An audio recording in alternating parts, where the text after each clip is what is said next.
Hi guys, Jeff at Slavens Racing.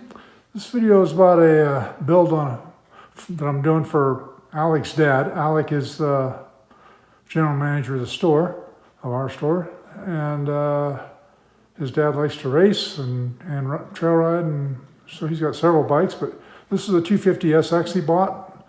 We're going to convert it into a 300 and put on an electron carb. That's the only part of this build I'm going to do. His dad has already bolted on a lot of stuff that he wants. He's got, I guess he hasn't done the front end yet, but it's going to have, I'm not sure what it's going to have for suspension, so up front. So anyhow, I'll cover that towards the end of this build, but I'm going to do the 250 to 300 conversion and install the electron. You can see some stuff he's already got on here. He's got a Slavens pipe. I think most of the stuff's going to show better on the other side of the bike, so I'll move over there. Now this is a 19-inch rear wheel. He's going to switch over to some Warp 9 wheels with an 18 on the back and mooses. This is the Slavens full carbon muffler.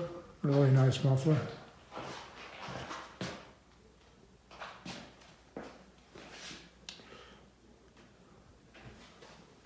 Got the National Shock on here already. We love these National Shocks. I mean, I've never ridden anything as good. I know there's a lot of great products out there like Olin's and stuff, but the thing about these is as we build them for what you're doing, for your application, whereas an Olin shock, when you buy them, then you got to have somebody do that for you, so that's an additional expense. Those are less expensive shocks, so probably all ends up being about the same. And nothing against Olins, they're a very good shock. I just prefer these. I think they're better. They definitely have a better anti-bottoming system. These never ever make it feel like the shock's being driven up your butt. You know, in a big bottom out situation, whether you're sitting or standing. And the beautiful Slavens pipe. And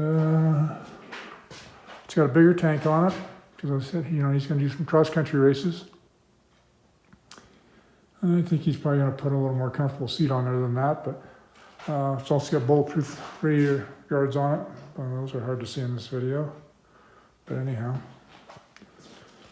So guys, I'll get started on the build here, on doing the conversion from 250 to 300, and I'll step you through that. And I'll just probably do a separate video on that part of it, and then I'll do a final wrap-up video after this bike is done. So stay tuned.